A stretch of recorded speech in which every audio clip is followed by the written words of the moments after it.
How voltage is built up in DC generator. अभी देखेंगे कि डीसी जनरेटर के अंदर वोल्टेज बिल्डअप हो सके उसके लिए क्या क्या कंडीशन ज़रूरी है एंड कैसे होता है।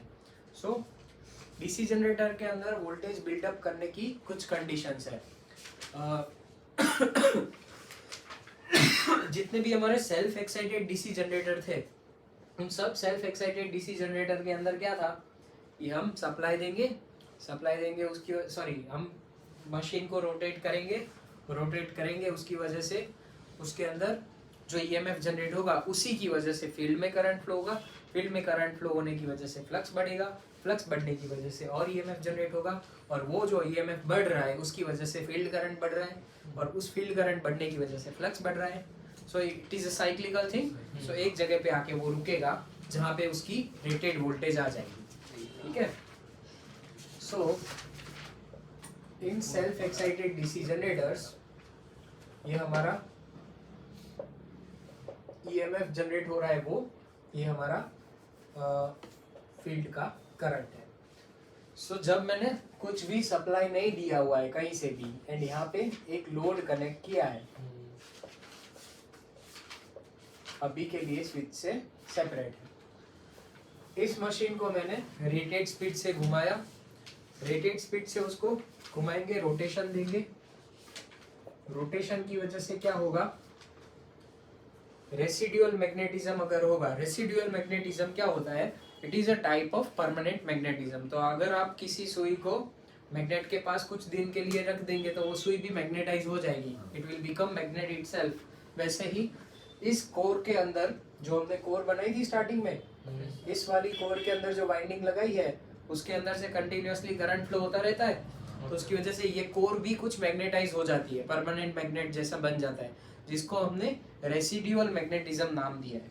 तो ये रेसिडुअल मैग्नेटिज्म कुछ स्मॉल अमाउंट का फ्लक्स होगा, फाई रेसिडुअल।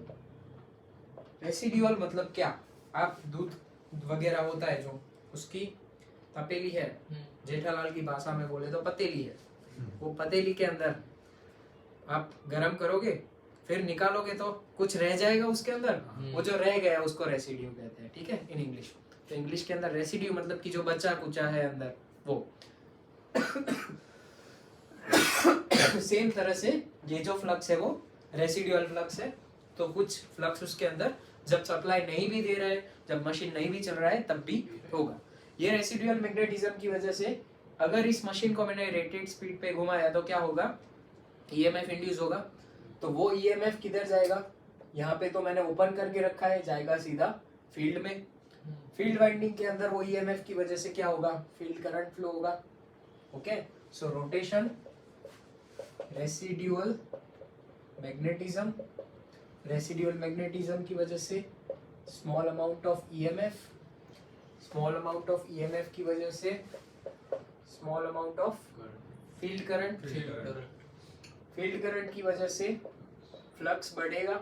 सो ये जो रेसिडुअल मैग्नेटिज्म था उसमें बढ़ोतरी होगी, वो बढ़ेगा, फ्लक्स बढ़ेगा, तो उसकी वजह से क्या होगा, ईएमएफ बढ़ेगा, ठीक है। ईएमएफ बढ़ा उसकी वजह से क्या होगा, फील्ड करंट बढ़ेगा, साइकिल आ गई, फील्ड करंट की वजह से फ्लक्स बढ़ेगा।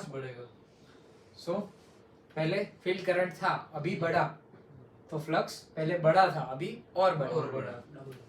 सो फ्लक्स और बढ़ा तो ईएमएफ भी और बढ़ेगा, ईएमएफ और बढ़ेगा तो फील्ड करंट भी। अभी ये कब तक रुकेगा, बोर्ड भरे जा सको हमारा, बराबर। सो ये कंटिन्यूअसली होता रहेगा जब तक हमारा वी रेटेड अचीव हो जाता है तब तक। सो जब वी रेटेड अचीव हो जाएगा, इसका रेटेड वोल्टेज आ जाएगा, तब ये प्रोसेस रुक जाएगी। तब तक ये कंटिन्यूअसली ऐसे चलती रहेगी साइक्लिकल वे में। अभी इसके अंदर 4 अलग अलग कंडीशन है, ऐसे वोल्टेज बिल्डअप होता है जनरेटर के अंदर। लेकिन कुछ कंडीशंस है। पहली कंडीशन कि ये कुछ रेसिडुअल फ्लक्स होना चाहिए, अगर रेसिडुअल फ्लक्स नहीं है तो ऐसे ही मशीन घूमेगा, ठीक है। So first condition is residual flux होना चाहिए। रेसिडुअल फ्लक्स नहीं है तो मशीन घूमेगा लेकिन कुछ भी ईएमएफ जनरेट नहीं होगा, कुछ भी ईएमएफ जनरेट नहीं होगा, तो फील्ड करंट नहीं जाएगा, फील्ड करंट नहीं जाएगा तो फ्लक्स नहीं आएगा। So first condition is residual magnetism होना चाहिए। सेकेंड थिंग कि जो मेरा कनेक्शन है इसका फील्ड वाइंडिंग का, वो सही होना चाहिए। इसको ऐसा भी बोल सकते हैं पोलैरिटी सेम होनी चाहिए। अगर यहाँ पे डबल एफ एंड एफ है, यहाँ पे ए डबल ए है, सो उसकी वजह से क्या है कि रेसिडुअल फ्लक्स की डायरेक्शन थी ये, एंड फील्ड के अंदर जो ईएमएफ इंड्यूस होगा उसकी वजह से करंट फ्लो होके जो फ्लक्स बन रहा है उसकी डायरेक्शन होगी ऑपोजिट उसकी। तो क्या होगा, रेसिडुअल फ्लक्स एंड जो फील्ड का फ्लक्स है वो अपोज करेगा। तो यहाँ पे जो फ्लक्स बढ़ रहा था उसकी जगह पे क्या होगा, फ्लक्स कम हो जाएगा। फ्लक्स कम हो जाएगा तो ईएमएफ कम हो जाएगा, ईएमएफ कम हो जाएगा तो फील्ड करंट कम हो जाएगा। एक टाइम पे आके ये रुक जाएगा प्रोसेस, ठीक है। एंड ऐसा भी हो सकता है कि फील्ड करंट ऑपोजिट डायरेक्शन में जाने की वजह से वो रेसिडुअल मैग्नेटिज्म भी कैंसिल हो जाएगा, मतलब कि जीरो हो जाएगा, निकल जाएगा उसमें से। सो मैग्नेट છે એને તમે ઓપોઝિટ પોલ સાથે લોંગ ટાઈમ સુધી મૂકી રાખશો તો એ મેગ્નેટ નહીં રહે, બરાબર, ફોર્સફુલી ઓપોઝિટ ફ્લક્સ હોવાના લીધે। ओके, अभी सेकंड कंडीशन हो गई, पोलैरिटी सही होनी चाहिए, फील्ड वाइंडिंग के कनेक्शन सही होने चाहिए, सो सही डायरेक्शन में करंट जाए और सही डायरेक्शन में फ्लक्स प्रोड्यूस हो। थर्ड थिंग इज की रोटेशन सही डायरेक्शन में होनी चाहिए, फील्ड वाइंडिंग के कनेक्शन भी सही है और रेसिडुअल फ्लक्स भी है, लेकिन डायरेक्शन ही उल्टी है घुमाने की, तो क्या होगा, ईएमएफ उल्टी डायरेक्शन में प्रोड्यूस होगा। तो कनेक्शन भले ही सही हो, पॉजिटिव ईएमएफ यहाँ पे आएगा, जो होना चाहिए ऊपर की साइड पॉजिटिव सपोज। सो यहाँ पे प्लस माइनस आ रहा है, यहाँ पे प्लस माइनस हो रहा है, एंड फ्लक्स भी उसी हिसाब से जनरेट हो रहा है, या रेसिडुअल फ्लक्स भी उसी हिसाब से है। तो यहाँ पे होना तो प्लस चाहिए, लेकिन घुमाऊंगा अगर ऑपोजिट डायरेक्शन में, जिस डायरेक्शन में घुमाना था उससे, तो ईएमएफ ऑपोजिट डायरेक्शन में जनरेट होगा एंड उसकी वजह से पॉजिटिव मिलेगा नेगेटिव वाले टर्मिनल को। तो उसकी वजह से भी same process, residual magnetism, EMF opposite direction में होने की वजह से फील्ड करंट ऑपोजिट डायरेक्शन में फ्लो होगा, उसकी वजह से टोटल फ्लक्स के अंदर कटौती होगी, कम होगा, ठीक है। सो बढ़ने की जगह ये फ्लक्स कम हो जाएगा, फ्लक्स कम होने की वजह से ईएमएफ कम हो जाएगा, ईएमएफ, वही स्टोरी रिपीट करनी है, ये एक आपका टैग लाइन है मेन, ठीक है। इसी लाइन को अलग अलग बार 4 बार आपको यूज करना आना चाहिए बस। फोर्थ चीज, 3 हो गए।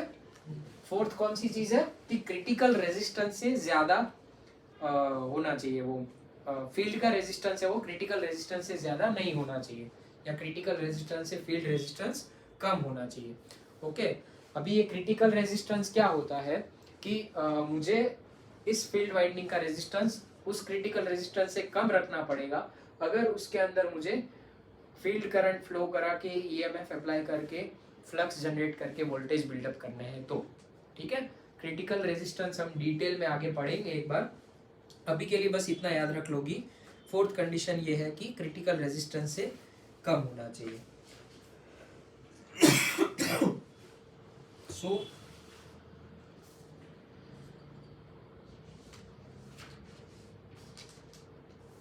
एक मिनट पॉज कर दो, ऊपर से